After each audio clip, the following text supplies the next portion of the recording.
السلام علیکم ناظرین، پروگرام علم و حکمت کے ساتھ زبیر احمد حاضر خدمت ہے۔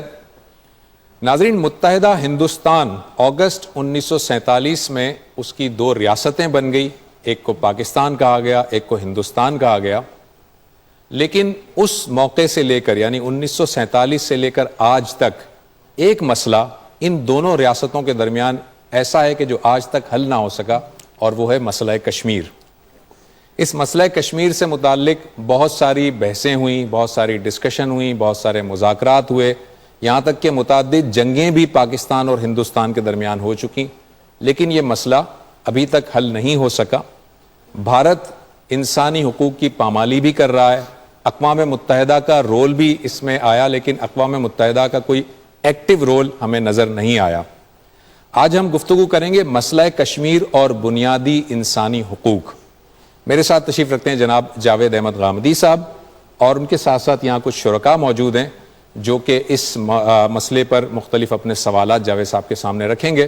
پہلا بنیادی سوال میں جاوید صاحب کے سامنے رکھنے جا رہا ہوں، جس سے کہ ڈسکشن کا آغاز ہوگا، وہ یہ ہے کہ جاوید صاحب آپ کی نظر میں مسئلہ کشمیر ہے کیا؟ پہلے ذرا اس کے آپ خد و خال بیان کر دیجئے، پھر اس میں سے کچھ بحثیں نکلیں گی، ان پہ ہم ڈسکشن کریں گے۔ ہم نے ایک پروگرام میں یہ ذکر کیا تھا کہ جب برطانیہ عظمیٰ نے یہ فیصلہ کیا کہ وہ ہندوستان کو چھوڑ دیں گے تو اس وقت سیاسی مسئلے کی نوعیت کیا تھی۔ وہ بحث اگر آپ کو یاد ہے تو اس میں نے یہ عرض کیا تھا کہ ایک طرف برطانوی ہند تھا، یعنی جہاں برطانیہ عظمیٰ براہ راست حکومت کر رہے تھے، دوسری جانب ہندوستان میں بہت سی ریاستیں تھیں، اور یہ ریاستیں سینکڑوں کی تعداد میں تھیں۔ کشمیر بھی ان میں سے ایک ریاست تھی۔ ان ریاستوں میں اپنے ان کے مہاراجے تھے یا نواب تھے یا نظام حیدرآباد جیسے، یعنی مختلف ناموں کے ساتھ مختلف لوگ وہاں پہ حکومت کر رہے تھے۔ کہیں مسلمان تھے، کہیں ہندو تھے، کہیں کسی دوسرے مذہب سے تعلق رکھنے والے لوگ تھے۔ یہ صورتحال تھی۔ اب ظاہر ہے کہ آپ نے تقسیم کا فارمولہ، یعنی جب یہ طے ہو گیا کہ دو ملک بننے ہیں تو تقسیم کا کوئی فارمولہ بنائیں گے۔ اس میں برطانوی ہند کے بارے میں یہ قاعدہ بنا دیا گیا کہ جن علاقوں میں مسلمانوں کی اکثریت ہے وہ پاکستان بن جائیں گے، اور جن میں ہندوؤں کی اکثریت ہے وہ بھارت رہیں گے۔ یہ اصول طے ہو گیا۔ سوال پیدا ہوا کہ ریاستوں کے بارے میں کیا کیا جائے۔ ظاہر ہے کہ یہ ایک آئینی مسئلے کا دوسرا پہلو تھا۔ ریاستوں کے بارے میں کیا کیا جائے گا؟ کانگریس کا نقطہ نظر یہ تھا کہ جو اصول ہم نے طے کیا ہے، یعنی لوگوں کی اکثریت کے لحاظ سے جس کی اکثریت ہے اسی کے ساتھ الحاق کر دیا جائے۔ یعنی اگر کسی ریاست میں مسلمانوں کی اکثریت ہے تو وہ پاکستان کا حصہ بن جائے، کسی ریاست میں ہندوؤں کی اکثریت ہے تو وہ ہندوستان کا حصہ بن جائے۔ مسلم لیگ نے اس اصول کو تسلیم نہیں کیا، اور انہوں نے کہا کہ نہیں، اس کے بجائے جو لوگ وہاں حکمرانی کر رہے ہیں وہ فیصلہ کریں گے۔ یعنی چونکہ ریاستوں کی نوعیت بالکل الگ ہے، وہاں پر مہاراجا ہیں، نواب ہیں، نظام ہے، وہ کریں گے۔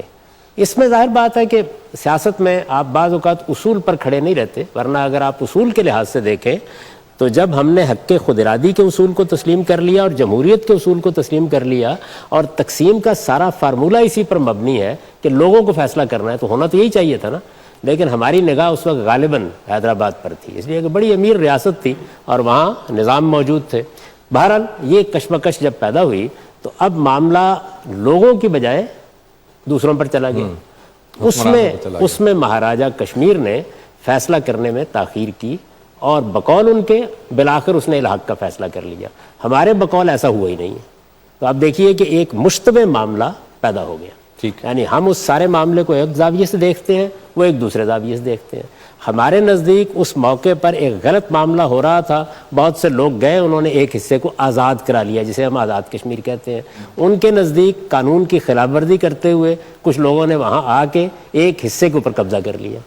تو دو تعبیریں ہیں جن کا پہلے دن سے تصادم شروع ہو گیا، اگر آپ دونوں جانب کی بات کو نگاہ میں رکھ کے بات کریں۔ یہاں سے یہ مسئلہ پیدا ہو گیا، اور جب مسئلہ پیدا ہو گیا تو خود ہندوستان اس کو اقوام متحدہ میں لے گیا۔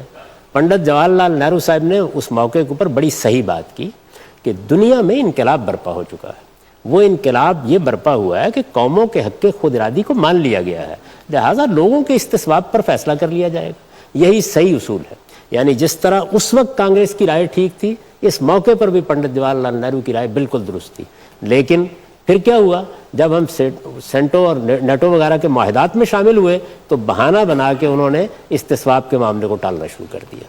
بس یہ وہ جگہ ہے جہاں سے یہ سارا مسئلہ پیچیدہ سے پیچیدہ ہوتا چلا گیا، اور پھر اس کے بعد جنگیں بھی ہوئیں اور اس کے بعد قتل و غارت بھی ہوئی، اور آج تک یہ وہیں کا وہیں کھڑا ہے۔ ڈاکٹر صاحب، آپ مختلف ممالک کا دورہ کر چکے ہیں، دنیا کو ایک بات بڑی اپیل کرتی ہے کہ وہ انسانی حقوق کی بات کرتے ہیں، اور آپ فلسطین کے اندر دیکھیں، خصوصاً کشمیر کے اندر اس سال میں تقریباً 400 لوگ شہید ہو چکے ہیں، کہ دنیا یہ کیوں نہیں سمجھتی کہ وہاں پر کشمیر کے اندر جو کچھ ہو رہا ہے، کہ وہاں پر جو لوگ شہید ہو رہے ہیں وہ انسان ہیں اور ان کا جو بہنے والا خون ہے اس کا رنگ سرخ ہے، تو وہاں پر جو عالمی ضمیر ہے وہ حرکت میں کیوں نہیں آتا؟ عالمی ضمیر کا جو لفظ آپ نے استعمال کیا ہے وہ بھی کچھ بندھنوں میں بندھا ہوا ہے، ہمیں اس کو ایڈریس کرنا چاہیے۔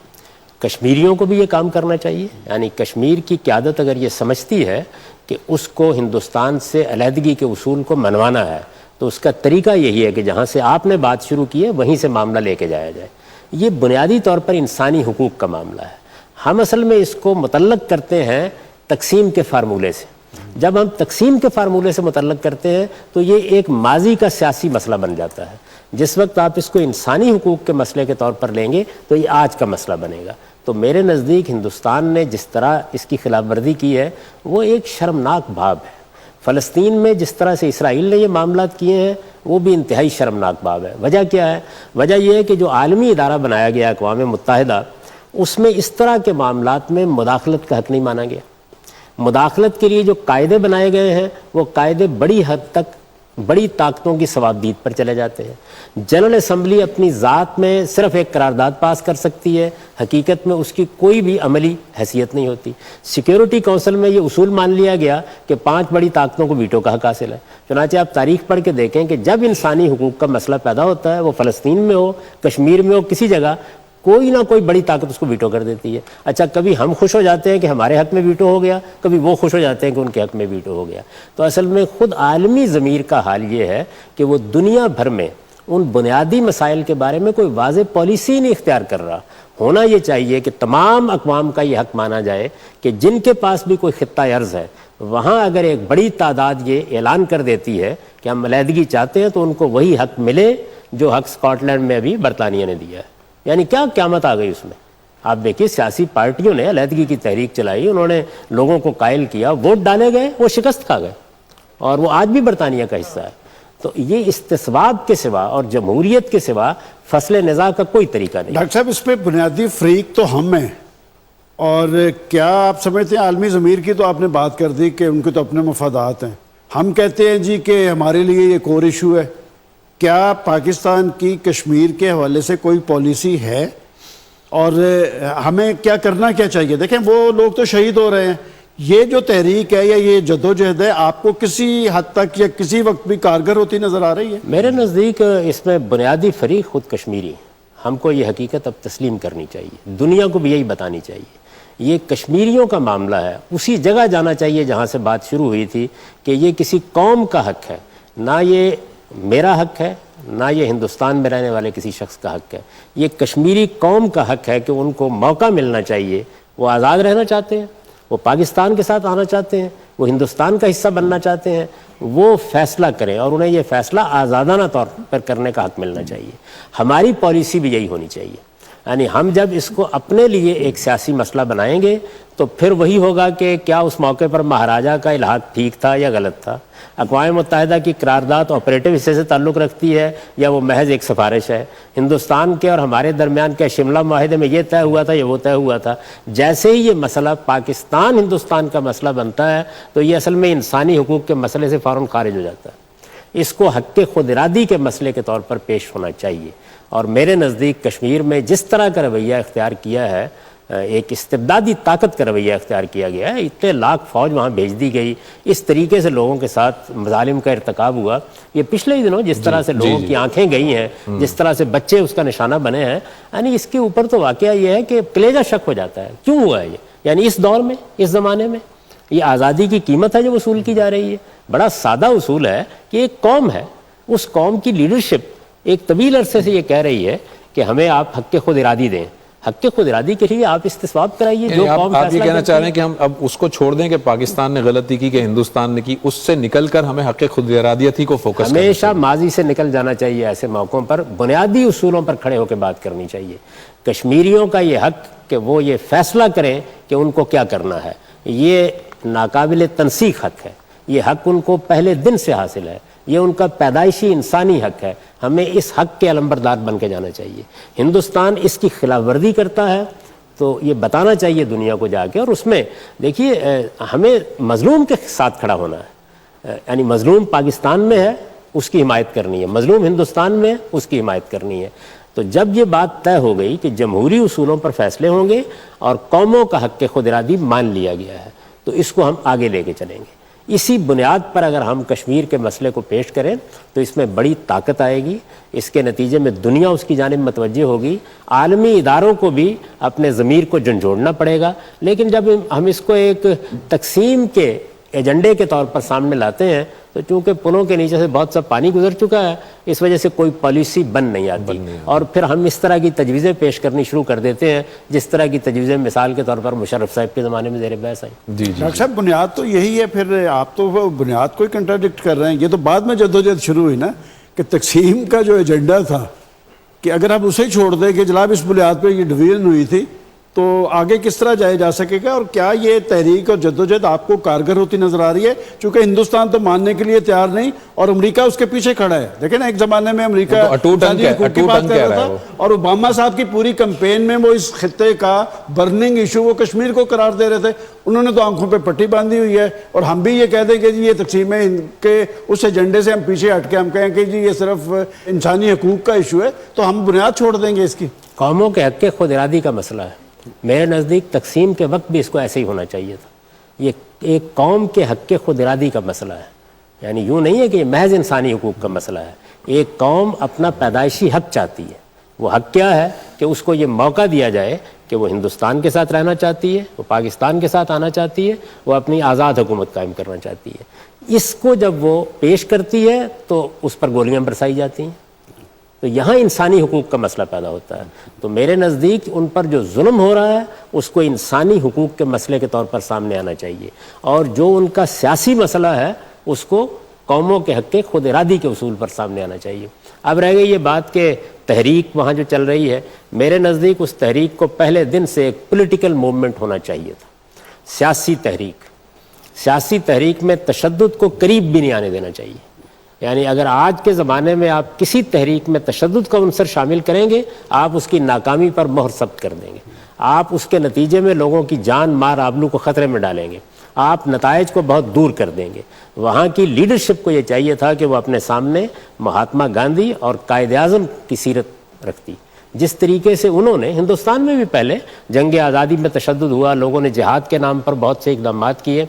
آخر فیصلہ ہوا کہ دور حاضر سیاسی جدوجہد کا دور ہے. تو پولیٹیکل سٹرگل، اور میں نے ایک مرتبہ کشمیر پر بڑی تفصیلی گفتگو کرتے ہوئے کہا تھا کہ کشمیریوں کو یہ معلوم رہنا چاہیے کہ پاکستان کبھی نہ بنتا اگر ہم اپنا قائد اعظم پیدا کرنے میں کامیاب نہ ہوتے. تو کشمیری بھی اپنا قائد اعظم پیدا کریں اور کوئی ایسی لیڈرشپ سامنے لائے. یہ اصل میں ایک مختلف جماعتوں کے اتحاد کا کام نہیں ہے. اتنی جنگ اس سے لڑی نہیں جا سکتی. ایک قوم اپنی لیڈرشپ لائے اور وہ لیڈرشپ اس وقت ایک ملیٹنسی کا عنصر جو کشمیر کے اندر آ گیا ہے اور جو کشمیر کے اندر نوجوان نسل ہے وہ یہ سمجھ رہی ہے کہ ماضی کے تجربات کی روشنی میں کہ جو سیاسی حل جس کی طرف آپ بات کر رہے ہیں وہ تو ہندوستان اس کی طرف آنے کے لیے تیار نہیں ہے. تو اس لیے اس کی ریئیکشن کے اندر جو ملیٹنسی آ رہی ہے اور جو آپ نے کہا کہ ہیومن رائٹس کی وائلیشن آپ خود ایڈمٹ کر رہے ہیں، اس کے نتیجے میں جو وائلیشن اپنا ریئیکشن آ رہا ہے اپنا وائلنس کا، پھر اس کے نتیجے میں وہ جو سیاسی حل ہے جس کی طرف ہم اب بات کر رہے ہیں یا جو مسئلے کا حل ہے وہاں تو پہنچنے کی امید اس وقت تو نظر نہیں آ رہی. اسی راستے پہ امید کا دیا جل رہا ہے. آپ اگر اس راستے کو بے صبری سے چھوڑ دیں گے تو اس کا نتیجہ یہ نکلے گا کہ آپ جو کچھ آپ کو آج میسر ہے وہ بھی نہیں پائیں گے. بالکل یہی تاریخ ہم نے فلسطین میں رقم کی ہے، یہی ہم کشمیر میں رقم کر رہے ہیں. تشدد دور حاضر کی چیز نہیں ہے، اس کا دور ختم ہو چکا. آپ کو ہر حال میں سیاسی جدوجہد کا نقشہ بنانا ہے. سیاسی جدوجہد میں انتخابات لڑنے پڑیں گے. جس دن آپ اس اسمبلی میں اکثریت سے پہنچ جائیں گے آپ فرمائیں گے کہ دھاندلی ہوتی ہے، یہ ہوتی ہے، وہ ہوتی ہے، یہ ایک بار ہو جائے گی، دو بار ہو جائے گی. یہ آسان نہیں ہوتی کرنی. یعنی جس وقت واقعتاً لوگ پشت پر کھڑے ہو جاتے ہیں، ایک سیاسی عمل شروع ہو جاتا ہے. قائد اعظم 46 کا انتخاب اگر نہ جیتتے کوئی امکان نہیں تھا کہ آپ کامیاب ہوتے. تو آپ کو ان تمام راستوں کو اختیار کرنا ہوتا ہے جس سے آپ کی سیاسی حیثیت مانی جائے. تو میرے نزدیک ان کو ایک جماعت میں بدلنا چاہیے، جیسے قیام پاکستان سے مسلم ہے تو مسلم لیگ میں آ. یعنی اصل میں یہ نعرہ ہے جس نے مسلمانوں کی طاقت کو کانگریس کے مقابلے میں متحد کر دیا. پھر یہ نہیں تھا کہ مسلم لیگ کوئی 5 یا 6 جماعتوں کا مجموعہ ہے جس میں سال بھر کے لیے ایک صاحب قیادت فرماتے ہیں، 2 سال کے لیے دوسرے فرماتے ہیں. پھر قائد اعظم جیسے ایک بڑے آدمی نے یہ قیادت سنبھالی، پھر انہوں نے مقدمہ لڑا اور اس کا نتیجہ یہ نکلا کہ آپ جانتے ہیں کہ اس میں بھی بعض جگہوں پر استصواب ہوا، مثلا آسام میں، مثلا آپ کے صوبہ خیبر پختونخوا میں. تو یہی چیز ہے جس کو لے کے کشمیر کی قیادت کو آگے جانا چاہیے اور ہمیں دامے درمے سخنے ان کے ساتھ کھڑا ہونا چاہیے. یعنی اور یہ معاملہ جہاں کہیں بھی آزادی کی جدوجہد ہوگی، جہاں بھی حق خود ارادی کا مسئلہ ہوگا، وہاں اسی پرنسپل کے تحت ہمیں اقدامات دیں. ٹھیک. کشمیریوں کو حق خود ارادیت کون دے گا؟ حق خود ارادی کا اصول بھی بین الاقوامی سطح پر طے ہوا ہے. یہ عالمی سطح پر جو طاقتیں اس وقت حکومت کر رہی ہیں انہی کی تائید سے ملے گا، اس کے علاوہ کوئی راستہ نہیں ہے آپ کے پاس. اور عالمی طاقتوں کا جو طریقہ ہے، دیکھیے وہ پہلے دن سے بدنیتی پر مبنی ہو گیا جب انہوں نے اقوام متحدہ میں اپنے لیے ویٹو کا حق مانگ لیا. پہلے تو دیکھیے جو ہم نے بین الاقوامی ادارہ بنایا ہے وہ اس اصول پر نہیں بنا کہ دنیا میں 200-250 کے قریب اگر اقوام جنرل اسمبلی میں بیٹھی ہیں اور وہ کوئی قرارداد پاس کر دیں کہ یہ حق ہے، یہ باطل ہے، یہ بات ٹھیک ہے، یہ غلط ہے، تو اقوام متحدہ کارروائی کرنے کی پابند ہو جائے گی. یہ اصول نہیں مانا گیا. تو اس کا مطلب یہ ہے کہ جو ڈیموکریسی یا جمہوریت کا اصول ہے وہ آج بھی اقوام متحدہ میں 5 طاقتوں کے ویٹو کے زیر سایہ مانا جاتا ہے. اور آپ اگر دیکھیں کشمیر، فلسطین، کسی جگہ یعنی اسرائیل کے خلاف اتنی قراردادیں ہیں ایک گنی نہیں جاتی، اور آپ دیکھیں گے کہ اس میں کیا ہوتا ہے، ویٹو ہو جاتا ہے. امریکہ ویٹو کر دیتا ہے اس کو، اس لیے کہ اس کے سیاسی مسالے کے خلاف ہوتی ہیں. تو جمہوریت، حق، باطل، ظلم، عدل، ان کی بنیاد کے اوپر اگر دنیا کا ضمیر کبھی کوئی کام کرے گا تو پھر ہوگا. لیکن یہ آپ کے سوال کا جواب یہ ہے کہ یہ عالمی مسئلہ ہے، یعنی آپ اس کو جنگ لڑ کے طے نہیں کر سکتے، اس کا کوئی امکان نہیں. دور حاضر میں یہ ممکن ہی نہیں ہے. بین الاقوامی قانون کی گرفت قائم ہے، بلکہ اگر مجھے اجازت دیں تو میں آپ سے عرض کروں کہ اقوام متحدہ کی صورت میں ایک نیم عالمی حکومت قائم ہو چکی ہوئی ہے، وہ دنیا میں کام کر رہی ہے. یہ وہی قرارداد تھی جس کے تحت افغانستان میں دنیا کے کئی ممالک کی فوجیں اتری تھیں، لیکن ظاہر ہے کہ اس میں امریکہ کو ایک سپر پاور کی حیثیت حاصل ہے. جب اس نے فیصلہ کر لیا کہ عراق میں نہیں ماننی تو نہیں مانی. سر اس طرح تو دیکھا جائے تو دنیا میں ایک بادشاہت چل رہی ہے. تو ایسا ہی ہے، ویٹو چل نہیں رہا ہے. دیکھیے دنیا میں میں نے تو آپ جمہوری تو نہ ہو ادارے. میں نے تو ایک پروگرام میں لوگوں کے سامنے یہ بات رکھی تھی کہ ہزاروں سال تک دنیا فاتح اور مفتوح کے ساتھ چل رہی تھی، حاکم اور محکوم کے ساتھ چل رہی تھی. آج بھی مسلمانوں کو اگر آپ دیکھیں، خاص طور پر ان کے جو مذہبی پس منظر کے لوگ ہیں وہ اسی نفسیات میں ہیں. ان کا خیال یہ ہے کہ دنیا میں وہی ہماری حکومت قائم ہے. لہذا دیکھیے وہ کہتے ہیں ہم اقلیتوں کو برابر کے حقوق دیں گے. میں جب یہ سنتا ہوں بات تو اس کا مطلب یہ ہے کہ وہ ہمارے رحم و کرم پر ہے. آج ہم نے برابر کے دے دیے، کل چاہیں گے تو دوسرے درجے کے شاعری قرار دے دیں گے. لیکن دنیا میں تبدیلی آ چکی ہے. اس تبدیلی کو اب دنیا کے سامنے پیش کرنا چاہیے. عالمی ضمیر کچھ قوانین پر کھڑا ہے اور قوانین ہمیشہ عالمگیر اخلاقی اصولوں پر کھڑے ہوتے ہیں. ان عالمگیر اخلاقی اصولوں کی بنیاد پر دنیا سے بات کی جا سکتی ہے. میں دنیا سے قرآن کی بنیاد پر بات نہیں کر سکتا، اس کی وجہ سے ہے کہ وہ سب اللہ کی کتاب کو تو نہیں مانتے. وہاں مجھے عالمگیر اصولوں پر بات کرنی ہوگی. تو ہمیں یہ بتانا چاہیے کہ اس وقت جو عالمی نظام قائم ہے اس میں یہ اور یہ خامی ہے. وہ اس طریقے سے جانبدارانہ رویے اختیار کرتا ہے، اس طرح سیاسی مصلحتوں کا شکار ہوتا ہے. ان چیزوں کو دور ہونا چاہیے، اور کوئی راستہ آپ کے پاس نہیں. دوسرا راستہ جانتے ہیں کیا ہے؟ طاقت. تو طاقت کا دور ختم ہو گیا. اگر آپ استعمال کرنا چاہتے ہیں تو کر کے دیکھ لیجئے. جی آپ نے بھی فرمایا کہ تشدد کا دور جو ہے وہ گزر گیا، لیکن یہ دور جنوبی سوڈان یا مشرقی تیمور کے معاملے میں کیوں نہیں گزرا؟ اور وہاں پہ تو اسی طرح جو ہے تشدد اور یہ تمام وائلنٹ موومنٹ چلی اور اس کے نتیجے میں سیاسی حل کی طرف وہ گئے. دوسری بات یہ ہے کہ کشمیریوں نے وہ خاموش جدوجہد ووٹ کا استعمال کر کے دیکھ لیا.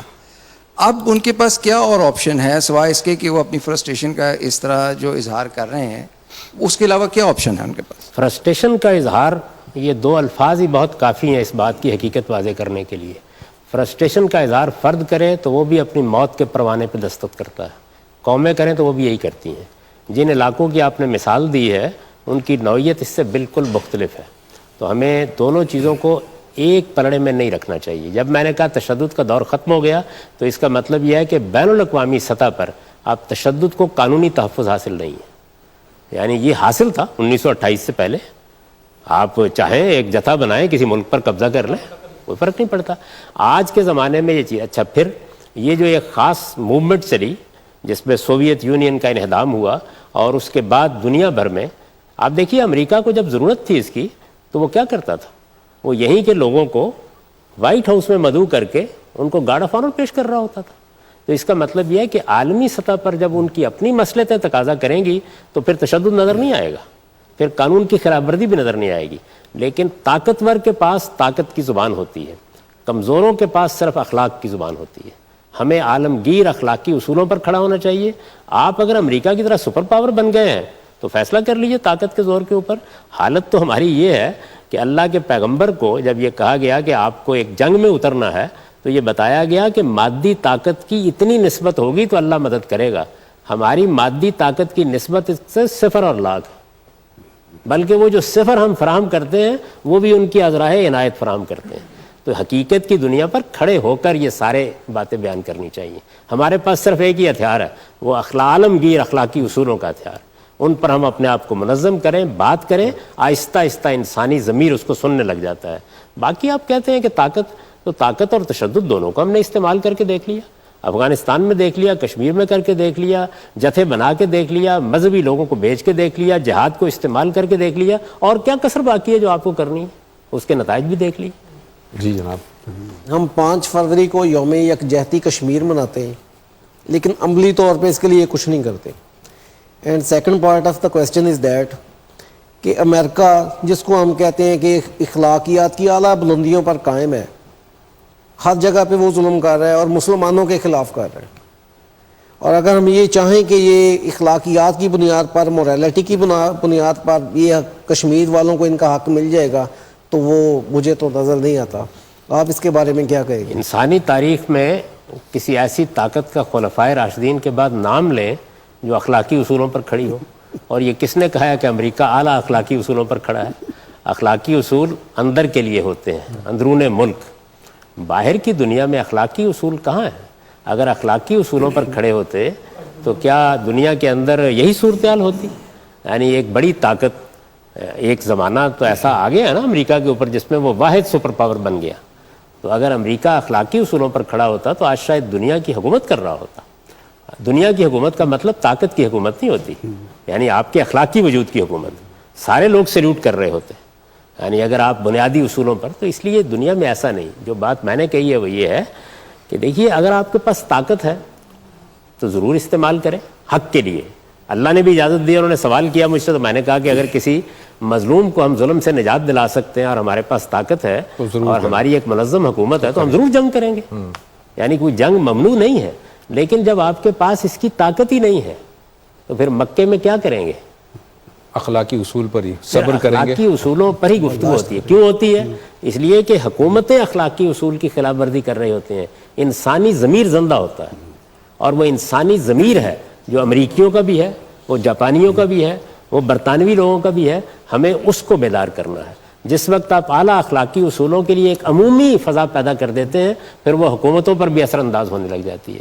ابھی آپ کے سامنے یہ حوالہ دیا گیا کہ اوباما کی جو گورنمنٹ تھی اس کی پالیسی مختلف تھی موجودہ پالیسی سے۔ تو اس کا مطلب یہ ہے کہ خود جمہوری عمل بعض اوقات ایسے لوگوں کو اوپر لے آتا ہے جن کا ضمیر زندہ ہوتا ہے، یعنی نسبتاً بہتر۔ ظاہر ہے کہ جس وقت آدمی اقتدار میں آ جاتا ہے تو ساری باتیں ضمیر کی نہیں مانتا، لیکن اگر تھوڑا بہت بھی ضمیر میں روشنی موجود ہو تو وہاں سے کچھ نہ کچھ خیر برآمد ہو جاتا ہے۔ مجھے یاد ہے کہ اوباما ایڈمنسٹریشن کی جو پالیسی تھی اس میں بہرحال ان چیزوں کا اعتراف موجود تھا کہ ہمیں اپنا کردار ادا کرنا چاہیے، یا کشمیر میں ظلم نہیں ہونا چاہیے، یا یہ معاملہ طے کرانا چاہیے۔ تو یہ بالکل درست ہے۔ آج اگر عالمی طاقتیں فیصلہ کر لیں کہ اس معاملے کو طے کرانا ہے تو یہ فوراً طے ہو جائے گا، لیکن طے کس اصول پر ہوگا؟ اسی اصول پر ہوگا کہ آپ کو ایک قوم کو حق دینا پڑے گا کہ وہ اپنا فیصلہ خود کرے، اور یہ بات یاد رکھیے کہ قوم کو حق نہیں ملتا جب تک اس کی لیڈرشپ نہ ہو۔ یہ برطانیہ بھی آپ کو نہ دیتا اگر قائد اعظم کی لیڈرشپ میسر نہ ہوتی تو. اگر ان کے خلاف کوئی پرتشدد مزاحمت بھی نہیں کی جا سکتی، اور اگر ابھی اتنے عرصے میں 70 سال میں وہ اس قابل بھی نہیں ہیں کہ اپنی کوئی پولیٹیکل لیڈرشپ ڈیولپ کریں، تو انڈیا کے پاس تو کھلا موقع ہے اس بات کا کہ وہ تشدد بھی کریں، ان کی نوجوان نسل کو تباہ بھی کر دیں، جینوسائیڈ کریں، پھر یہ جواباً کیا کارروائی کریں. اتنے عرصے میں اگر وہ اپنی پولیٹیکل لیڈرشپ نہیں ڈیولپ کر سکے، اور چاہے ان کی لائن یا ڈائریکشن غلط ہے یا ان کو یہ بات ابھی تک ان پہ آشکار نہیں ہوئی، لیکن اس کا مطلب یہ ہے کہ پچھلے 10 سال اور اگلے آنے والے 10 سالوں میں جو ان کی نوجوان نسل ہے وہ صرف اس بات کا انتظار کرے کہ انڈیا ان کے ساتھ کیا حرکت کرے، اور یا پھر وہ صرف اپنی پولیٹیکل لیڈرشپ کا انتظار کریں کہ وہ کب ڈیولپ ہو. نوجوانوں کو یہ کہیں کہ وہ لیڈرشپ پیدا کریں، ان کا یہ کام نہیں ہے کہ وہ ایک اینٹ ماریں اور اس کے نتیجے میں یہ موقع دیں کہ 7 کی بجائے 8 لاکھ فوج اندر آ جائے. تشدد ہمیشہ تشدد کو انوائٹ کرتا ہے، تو جس وقت آپ تشدد کا راستہ چھوڑ دیں گے یہ فوجیں واپس چلی جائیں گی. ایسا ہی ہوگا. دیکھیے اگر فرض کر لیجئے آج افغانستان میں طالبان اس چیز کو تسلیم کر لیں کہ افغانستان میں افغان قوم کو فیصلہ کرنا ہے، ہم ایک سیاسی جماعت کی حیثیت سے آزادانہ انتخابات میں حصہ لیں گے، جتنا حصہ ہم کو ملے گا اس کے اوپر ہم کنایت کر جائیں گے، اس کے بعد امریکہ کی فوجوں کو باہر آنے کی ضرورت نہیں ہے. اصل میں افواج کب آتی ہیں؟ جب تشدد کی آپ بنیاد رکھتے ہیں، اور جب افواج آتی ہیں تو معاف کیجیے گا پھر گولی چلتی ہے، پھر گفتگو نہیں ہوتی. یہ اصل میں اعلیٰ درجے کی لیڈرشپ کا کام ہی یہی ہے کہ وہ افواج کو نہ آنے دے. تو نوجوانوں کو یہ بتانا چاہیے کہ وہ گولیاں کھانے یا پتھر مارنے کی بجائے وہ سیاسی جد و جہد کا طریقہ اختیار کریں. اور جب نوجوان فیصلہ کر لیں گے کہ ان کو سیاسی جد و جہد کا طریقہ اختیار کرنا ہے، لیڈرشپ پیدا ہو جائے گی. اور لیڈرشپ کو ہر حال میں انتخابات میں جانا ہے. جس دن وہ کشمیر کی اسمبلی میں اپنی قوت ثابت کریں گے اس دن پوری دنیا ان کی بات سنے گی. ڈاکٹر صاحب آپ نے لیڈرشپ کی بات کی اور سیاسی جدوجہد کی بات کی. میں یہ کشمیر کی جدوجہد کے تناظر میں میرا یہ سوال ہے کہ 2 الفاظ سب سے زیادہ استعمال ہوتے ہیں، ہیومن رائٹس اور ٹیررزم، کہ آج دنیا کے اندر ٹیررزم جس کی وجہ سے ہے وہ سب سے بڑا اس بات کا علمبردار بنا ہوا مسلمانوں کو ٹارگٹ کر رہا ہے کہ مسلمان ٹیررزم کر رہے ہیں، مسلمان انتہا پسند ہیں.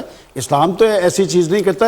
اس مائنڈ سیٹ کے بارے میں آپ کا کیا خیال ہے؟ یہ بہت افسوسناک مائنڈ سیٹ ہے. یعنی ایسا نہیں ہے کہ سارے مسلمان جو ہیں وہ ٹیررسٹ ہو گئے ہیں. دنیا میں بے شمار اقوام ہیں جن کے اندر بعض اوقات متشددانہ نظریات کے حاملین پیدا ہو جاتے ہیں. میں آپ کو بتا سکتا ہوں مسیحیوں کی تاریخ میں، ہندوؤں کے ہاں آپ دیکھیے تامل وغیرہ علاقوں میں کیا کیا تحریکیں چلتی رہی ہیں. تو یہ سب چیزیں ہوتی ہیں. تو یہ بڑی زیادتی ہوتی ہے کہ کسی نظریے، کسی مذہب، کسی پوری 1-1.5 ارب کی قوم کے ساتھ آپ ایک چیز وابستہ کر دیں. ٹیررسٹ ہے، وہ مسیحی ہو، وہ مسلمان ہو، کہیں بھی پیدا ہو سکتا ہے. البتہ ہمارے مذہبی فکر میں اگر اس طرح کی کوئی چیز ہے تو ہمیں بھی اس کو ریویو کرنا چاہیے اور یہ جاننا چاہیے کہ اس میں اسلام کی اصل تعلیمات کیا ہیں. ان سے لوگوں کو متعارف بھی کرنا چاہیے. کچھ کام ہمارے کرنے کے ہیں، کچھ ان کے کرنے کے ہیں. ان کے بارے میں میں نے آپ کو بتا دیا کہ جس وقت انہیں ضرورت تھی افغانستان میں اس طرح کی سرگرمیوں کی، اس وقت کوئی ٹیررسٹ نہیں تھا، کوئی بھی نہیں تھا.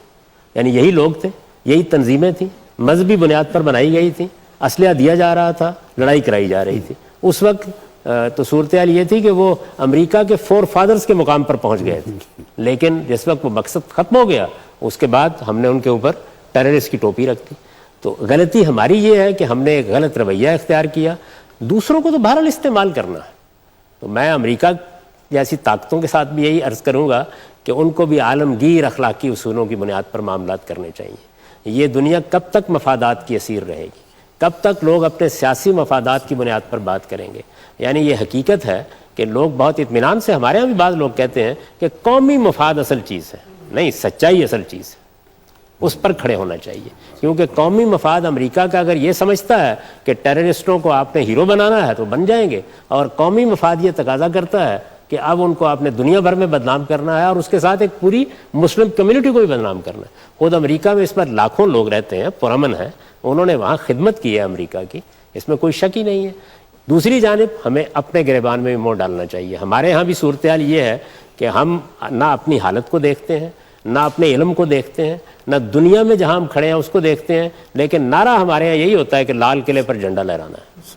تو ہمیں بھی یعنی اپنی اداؤں پر ذرا ہمیں بھی غور کرنا چاہیے. یہ بتائیے، آپ نے اپنی اس پوری ڈسکشن میں جو بات کی ہے اس کا اگر میں خلاصہ بیان کروں تو آپ یہ فرما رہے ہیں کہ وہ جو کشمیر کے جو لوگ ہیں انہیں اب پرامن جدوجہد سیاسی جدوجہد جاری رکھنی چاہیے صبر اور استقامت کے ساتھ, اور جب وہ یہ کریں گے تو پھر عالمی ضمیر جو ہے وہ اس کی طرف متوجہ ہوگا.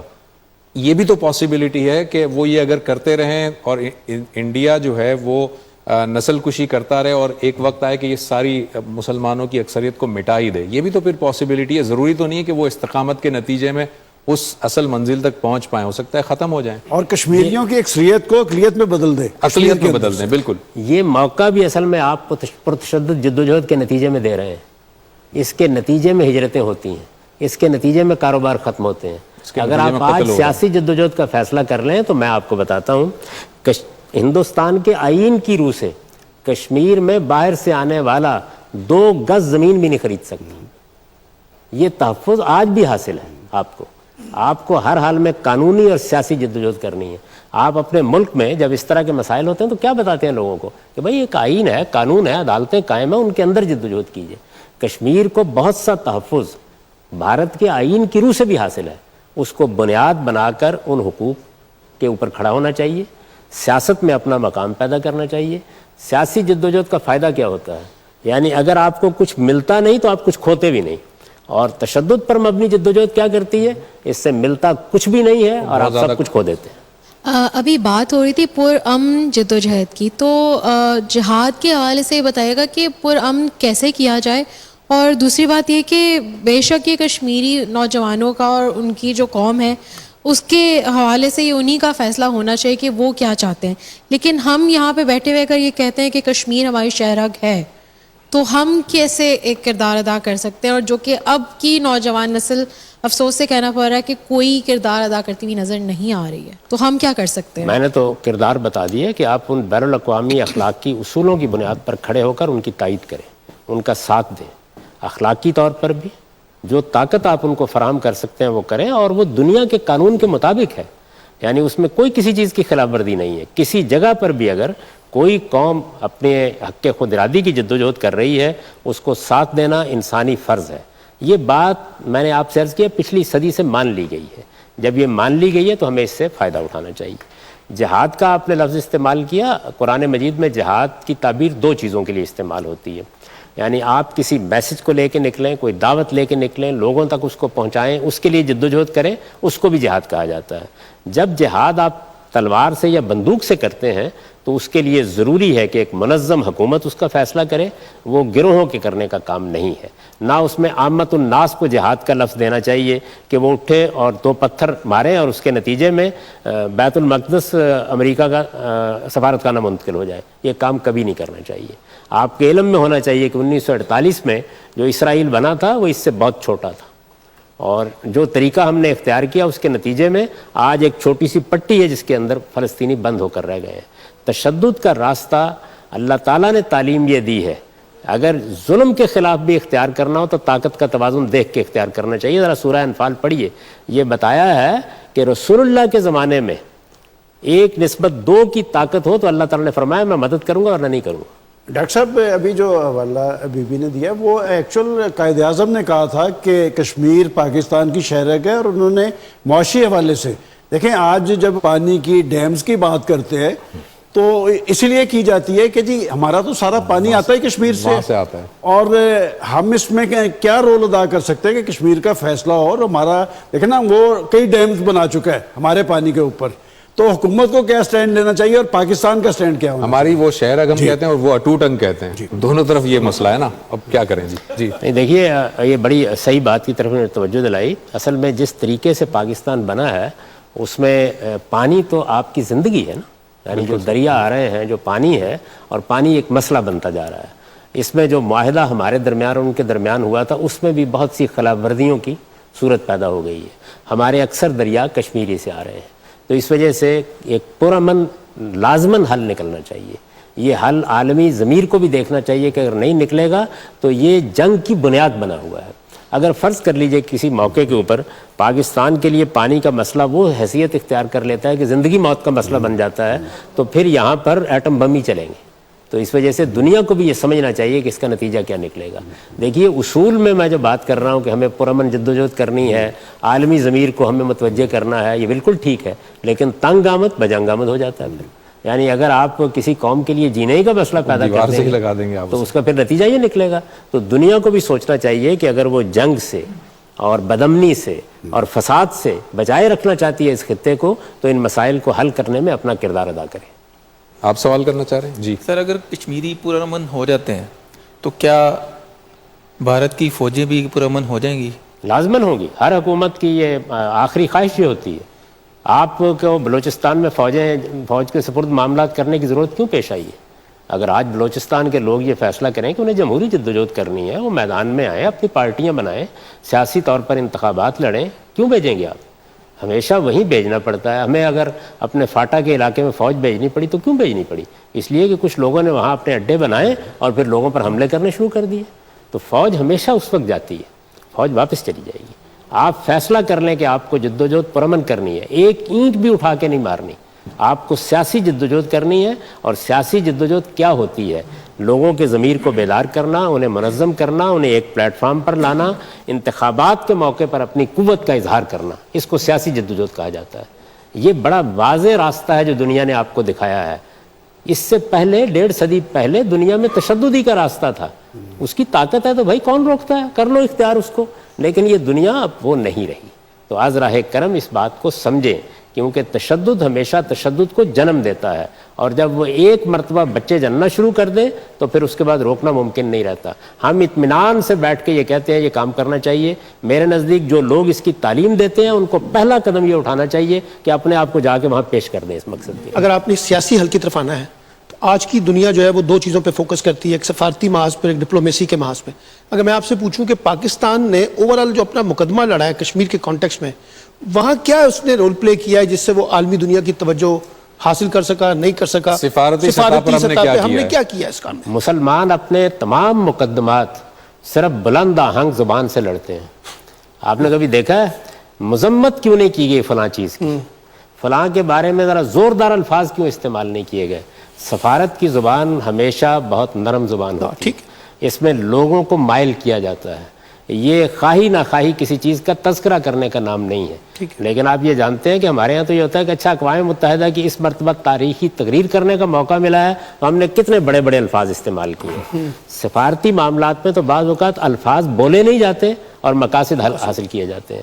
تو پہلے آپ اور میں, ظاہر ہم اس قوم کا حصہ ہیں, یہ فیصلہ کریں کہ ہمیں اس طرح کی چیزوں سے نکلنا ہے. ہم سب کے سب جتنے اصل میں جلسوں کی تقریریں کرتے ہیں, یعنی کوئی موقع. ایک بات سے میں کنفیوز ہو رہا ہوں, چونکہ آپ نے بار بار پرامن جدوجہد کی آپ بات کر رہے ہیں. میں تو سمجھتا ہوں کہ ان کی جو جدوجہد ہے پرامن ہے, اور اس دفعہ UN کی ایک رپورٹ آئی ہے جس میں انہوں نے یہ بات مانی ہے کہ یہ پرامن جدوجہد ہے, یہ نہتے ہیں, یہ مظلوم ہیں.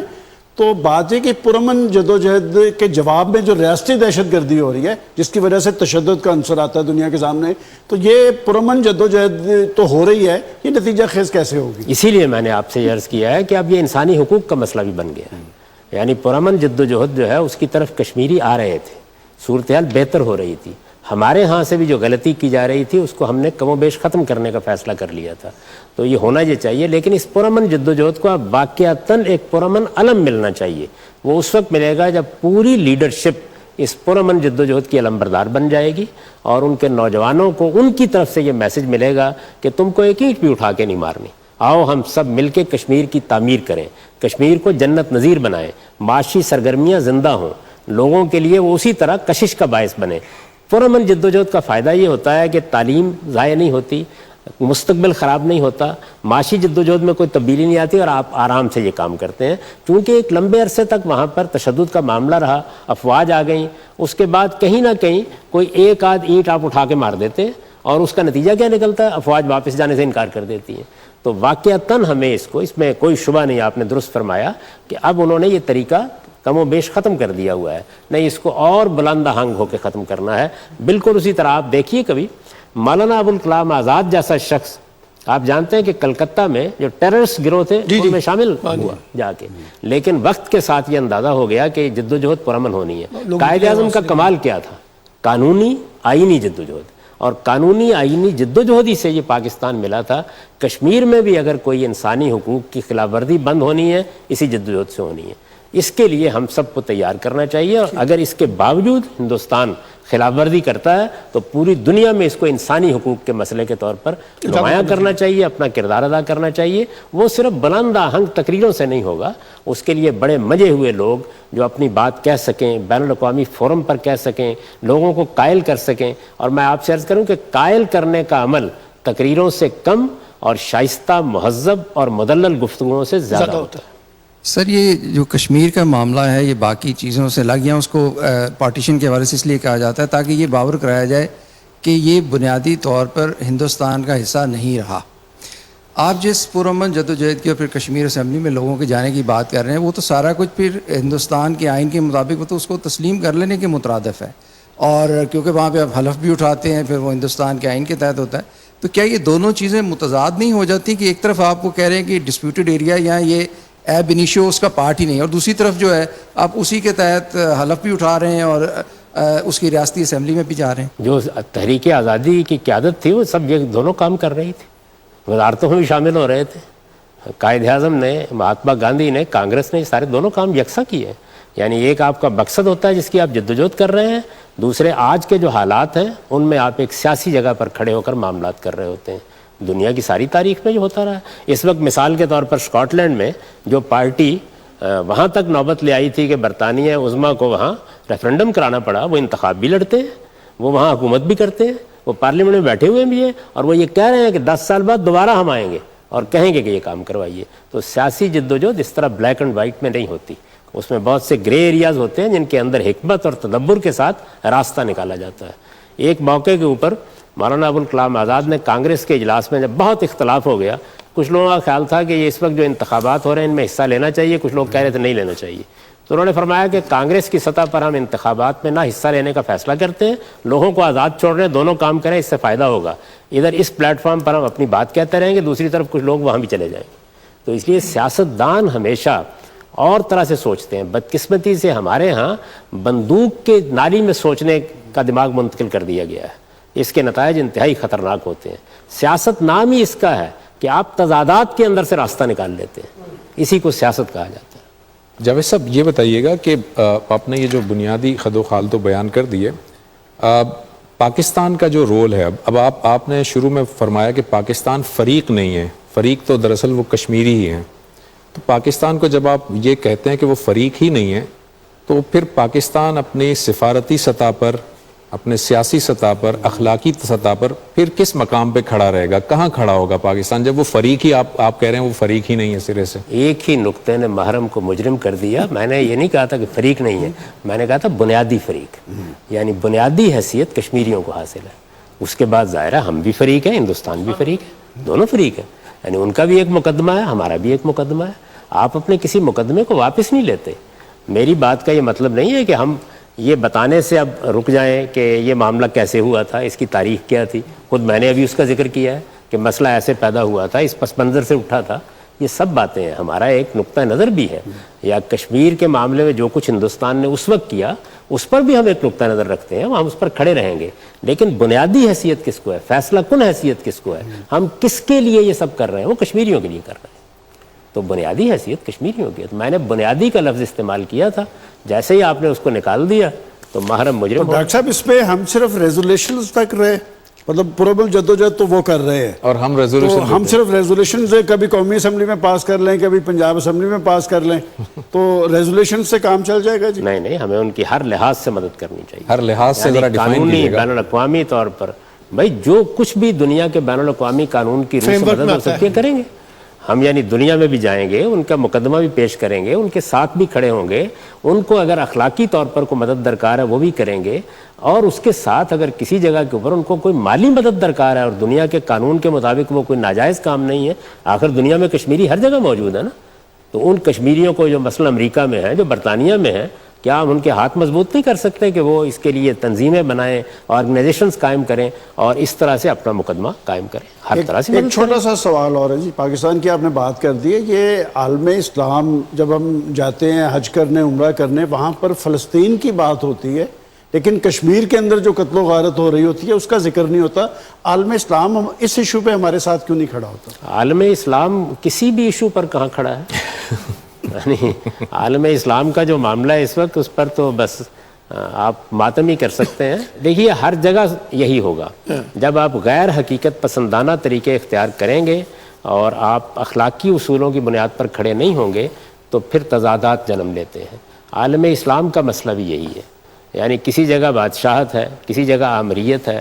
جمہوری حقوق آپ نے کہاں لوگوں کو دے رکھے ہیں؟ زیادہ سے زیادہ آپ 2-3 ممالک کا ذکر کر سکتے ہیں. تو دنیا میں آپ یہ کہتے ہیں کہ حق خود ارادی کا اصول اور جمہوری اصول, کیا ہم سب ان پہ عمل کر رہے ہیں؟ اپنے اپنے ملکوں میں عمل کر رہے ہیں؟ یعنی ہر جگہ جنگ و جدال کی صورت پیدا کی ہوئی ہے, لوگوں کو غضب کیا. معذرت کے ساتھ کیا ہم عمل کر رہے ہیں؟ کیا سعودی عرب عمل کر رہا ہے؟ کیا ایران عمل کر رہا ہے؟ کیا افغانستان عمل کر رہا ہے؟ ہر جگہ یہی صورتحال ہے. تو ہمیں چاہیے کہ ہم پہلے اپنا جائزہ لیں, اور جب ہم صحیح جگہ پہ کھڑے ہوں گے, پاکستان کا ایک بڑا رول ہے دنیا میں, اگر پاکستان میں سیاسی قیادت کو صحیح طریقے سے کام کرنا کا موقع دیا جائے تو مجھے پوری توقع ہے کہ یہ ملک ہے کہ جس کے اندر سے ایسے لوگ پیدا ہوں گے کہ جو پورے عالم اسلام میں ایک وحدت پیدا کرنے کا ذریعہ بن سکتے ہیں. ہماری حکومتیں جو ہیں وہ کشمیر ایشو پہ زور دینے کی بجائے تعلقات بات چیت پہ بہت زیادہ زور دیتی ہیں ہندوستان سے. کیا ان کا مقصد یہ ہوتا ہے کہ جی ان کے ساتھ بیٹھ کے کشمیر ایشو کو ریزالو کرنا ہے یا کوئی انٹرنیشنل ایجنڈا ہے؟ نہیں, بظاہر تو یہی ہوتا ہے جی کہ سیاستدان یہ کرنا چاہتے ہیں, لیکن سیاستدانوں کو موقع ملتا کب ہے؟ یعنی کہیں سے بات شروع کی جائے گی نا, آپ کہیں سے ابتدا کریں گے, تعلقات نسبتاً بہتر ہوں گے, تناؤ میں کمی آئے گی, آپ میز پر بیٹھنے کی فضا پیدا کریں گے, اس کے بعد ہی کشمیر پر بات ہو سکتی ہے. آپ کشمیر کے اوپر ایک زوردار قسم کا بیان دیتے رہیں, ایک تناؤ کی کیفیت باقی رہے تو کیا ہوگا؟ تو میں تو شدت کے ساتھ اس کا حامی ہوں کہ تمام مسائل پر گفتگو اس وقت ہوگی جب آپ کے ہاں نارمل تعلقات ہوں گے. آپ عام زندگی میں دیکھ لیں, جس وقت آستینیں چڑھی ہوتی ہیں, گالیوں کے جھاڑ نکل رہے ہوتے ہیں, کیا اس وقت کوئی گفتگو ہو سکتی ہے, کوئی بات ہو سکتی ہے؟ تو نارمل حالات آپ سیاستدانوں کو جب معاملہ کرنے دیتے ہیں وہ ہمیشہ یہیں سے شروع کرتے ہیں, اور یہ بالکل ٹھیک جگہ ہے کہ وہاں سے شروع کرتے ہیں. وہاں سے شروع کر کے ایک بار آپ میز کو کم سے کم چائے اور کے کپ پر لے تو آئیے, پھر آپ دیکھیے کہ سیاستدان معاملہ کیسے کرتے ہیں. آپ جس معاملے کو بھی سیاستدانوں کے سپرد کریں گے وہ جلد یا بدیر اس کا پرامن حل نکالنے میں کامیاب ہو جائیں گے.